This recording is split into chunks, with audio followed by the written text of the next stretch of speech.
Church, praise the Lord. Hallelujah. People of God, my enemies have finally been put to shame.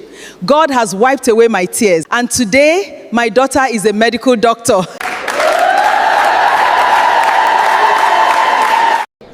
What nonsense are you talking about? Mommy, I'm tired. I'm not sure I can do this anymore. Do you want people to laugh at me? Listen, you had better remain there. You should be happy you have an opportunity like this.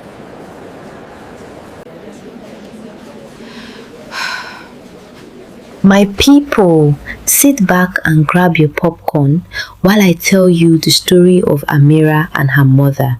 Growing up, Amira was the only child of Mr. and Mrs. Felicity. They were not poor, but they were not wealthy either. They lived a comfortable middle-class life where bills were paid, food was on the table, and they could afford some things others couldn't. Mrs. Felicity was a deaconess in her church. She was the kind of woman who always wore brand new outfits to Sunday services, sat in front during meetings, and made sure people saw that she was doing well. In the church women's group, she always listened carefully whenever people talked about their children. One woman would say, "My daughter is a lawyer."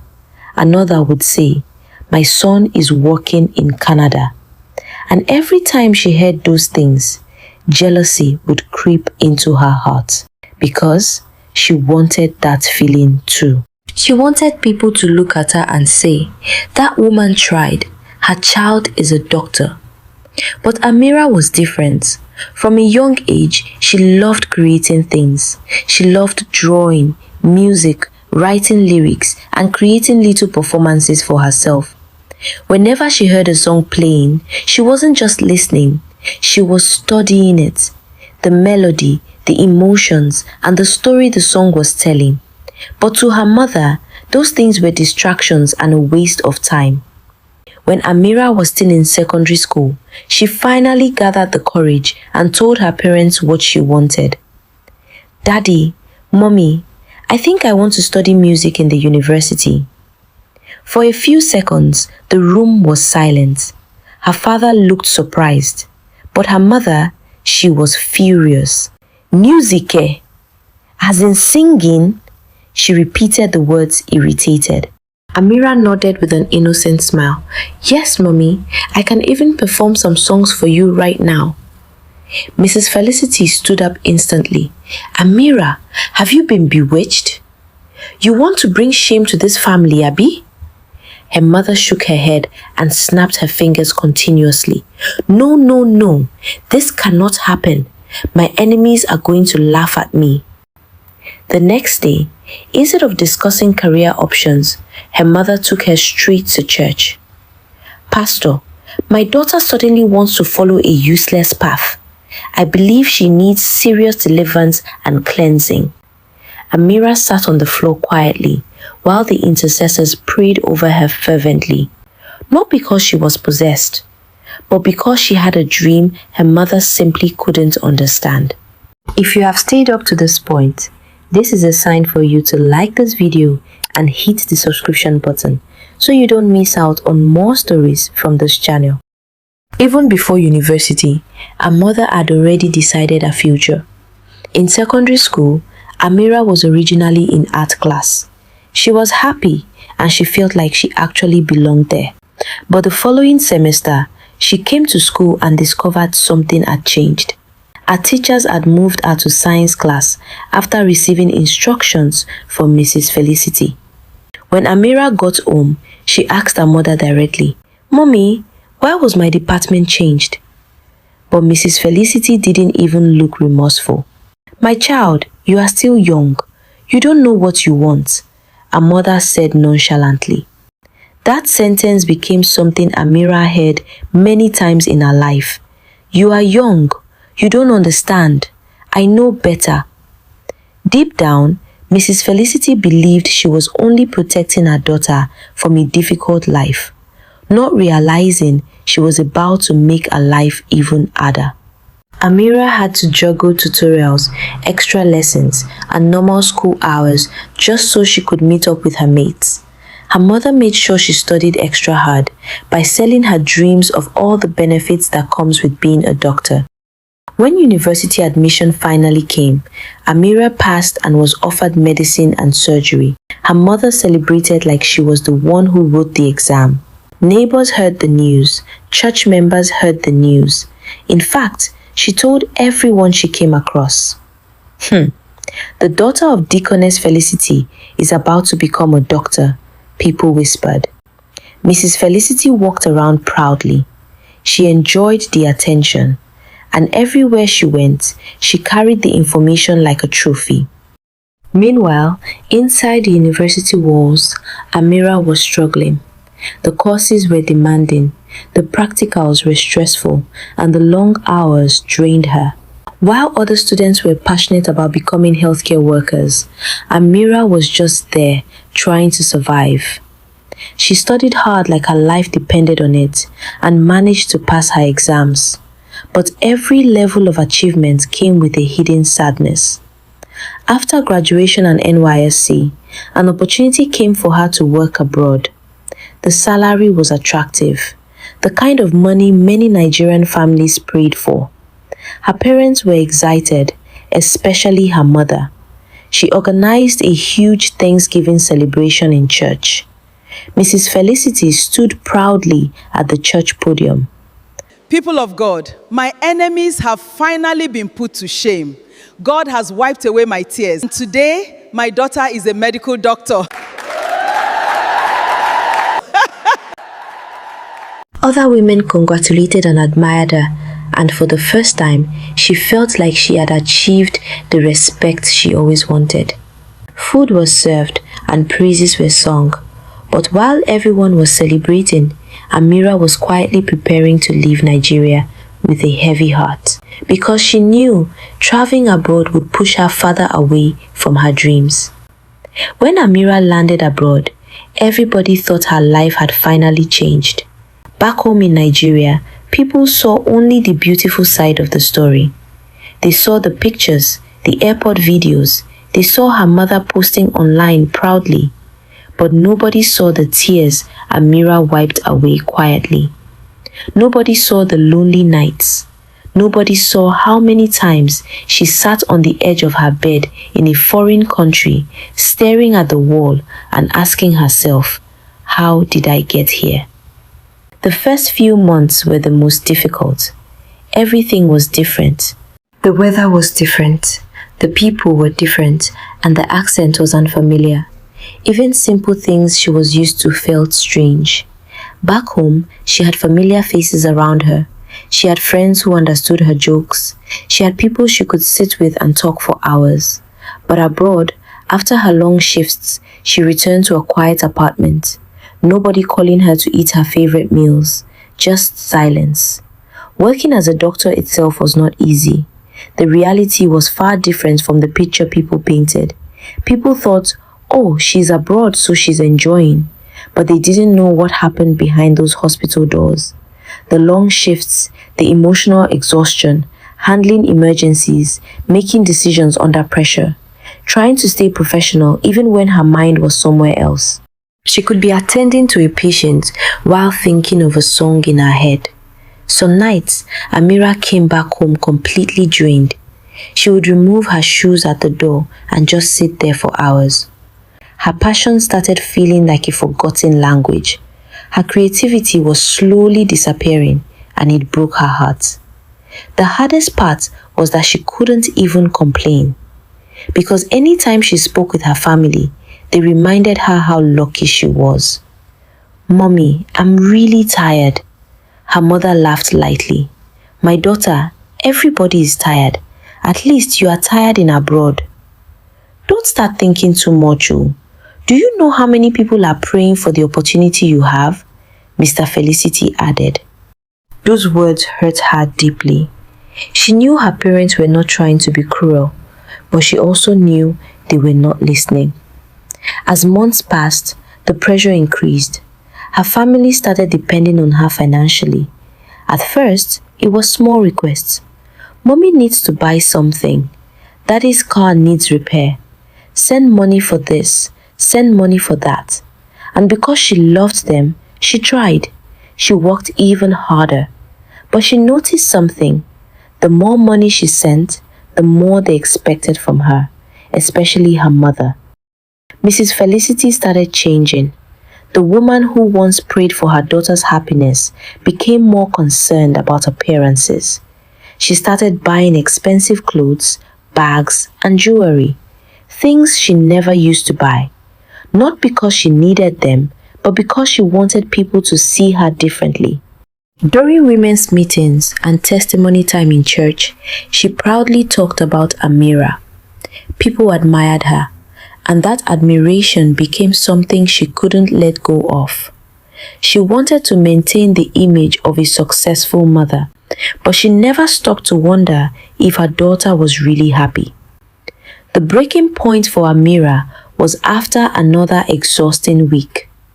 She had barely slept. She was physically and emotionally tired. Then her mother called. After greeting her, the first thing she asked was, "My daughter, when are you sending the money for the new car?" Amira was silent for a minute. "New car?" she asked again to be sure. "Yes, your father's car is old, and honestly, people are beginning to notice." That sentence annoyed Amira throughout the night. People are beginning to notice. Not, "Are you okay? How are you coping?" Just money, money, money. That night, she finally accepted what she had been avoiding. She was not living her own life, but was living a life designed by her mother to impress other people. A few days later, after another terrible shift, Amira made a decision that shocked everyone. She resigned. She packed her things and bought a ticket back to Nigeria. She knew for a fact that her mother wouldn't be happy with her decision, but she was tired of living for her mother. When Amira stepped out of the airport in Nigeria, she felt something she had not felt in a long time: peace of mind. And for the first time, her shoulders relaxed. She was finally somewhere she didn't have to pretend she had it all figured out. At that point, she was just Amira, a normal girl trying to find herself again. When her father came to pick her up from the airport, he immediately noticed something. The smile was there, but the happiness was missing. Mr. Felicity was not a perfect man. He was part of the reason Amira ended up studying medicine. He had agreed with his wife. He had also believed that that was the safest and most respected path. But unlike his wife, he could see when his child was hurting. So when Amira informed him over the phone about her decision weeks ago, he didn't kick against it. He welcomed her with open arms. But while her father was beginning to understand, her mother was completely different. The moment Mrs. Felicity came back home and heard that Amira had resigned, she thought she was having a bad dream. "You did what?" Her voice echoed through the house. "You left your job abroad? How could you?" Mrs. Felicity kept on screaming at the top of her voice. She was in complete rage. "Do you know what people will say?" There again, she asked her favorite question. The same question that followed Amira from when she was a child. Everything had always been about what people will say. Mrs. Felicity was not just angry, she was embarrassed. She had already created her picture-perfect story. Her daughter was abroad and a successful doctor. Now suddenly, that story was disappearing. Her reputation was at stake. How can a whole deaconess like me have a daughter who prefers being a secular singer over being a doctor? Amira looked at her mother with disappointment. "This is the height of it, Mom," she said boldly. "I have done everything you had ever asked of me without questioning it because I love and respect you. I thought I should be a good daughter to you since I was your only child. But it turned out you're just selfish." Mrs. Felicity stared in disbelief. "So this is how you speak to your mother? After all I have done for you?" she said on the verge of tears. "No, Mom, I'm not falling for your emotional blackmail anymore, Amira continued. I have lived my whole life trying to please you. I spent years in medical school. The late nights, the difficulties, the pressure, I sucked it all in for you. Mrs. Felicity looked at the ground for several minutes, as if she had kept something there. Just this one thing I want to finally do for myself, and you're still kicking against it. I know I should have spoken up earlier, but I thought to myself, maybe it was going to get better. Maybe one day you'll finally understand me, but you never did. And I'm tired of waiting for your support. I'm going to do things my way, and I don't care what you or your church members think. Mrs. Felicity couldn't utter a word. She knew her daughter was right, but she simply didn't want to accept it. Amira picked up her things and left the house. With the little savings she had and the support of her father, Amira decided to start all over again. She rented a small apartment, nothing fancy, just a simple place with a small room, a little kitchen, and enough space for her to create. For the first time in years, she woke up every morning excited, not because of money, but because she was finally doing something that she loved. She started writing songs again, recording, practicing, and meeting other creatives. After months of consistency, one of her songs caught attention online. People started sharing her music. Her voice that had been hidden for years was finally being heard. The same girl people thought had wasted her opportunity abroad was becoming someone the world wanted to listen to. One afternoon, while sitting in her apartment, her phone rang. And guess what? It was an offer from one of the biggest record labels in the country. Amira sat down quietly after the call. Tears filled her eyes. Not tears of sadness this time, but tears of relief. Because for the first time, she was winning at something she actually loved. Within weeks, Amira's name was on everyone's lips. The news eventually reached her parents' ears. Mr. Felicity was over the moon. He was proud of his daughter. But beside him, his wife sat quietly. She stared at the television, unable to speak, because the truth was standing right in front of her. The daughter she thought was a failure was actually succeeding. The dream she called useless had become the thing that changed Amira's life for good. Amira, on the other hand, still loved her mother. She never hated her, but their relationship was different. There was a huge distance, a distance created by years of feeling unheard. Amira stopped seeking for people's approval. She stopped waiting for permission to be herself. She had learned something important. Sometimes, the people you love the most may not understand your journey. And if you spend your whole life trying to convince them, you may end up losing yourself along the way. Amira only visited her mother during Christmas, and after the holidays ended, she returned to her own life. A life she chose. Every year, when she walked away from her parents' house, her mother watched quietly, because she finally understood the lesson she had ignored for years. A child is not a trophy. A child is a person with their own purpose, and every child deserves the freedom to become who they were always meant to be. My wonderful people, I have a question for you. If you were in Amira's shoes, what would you have done? Would you have resigned just like Amira did, or just continue working abroad? Let me know your thoughts in the comments.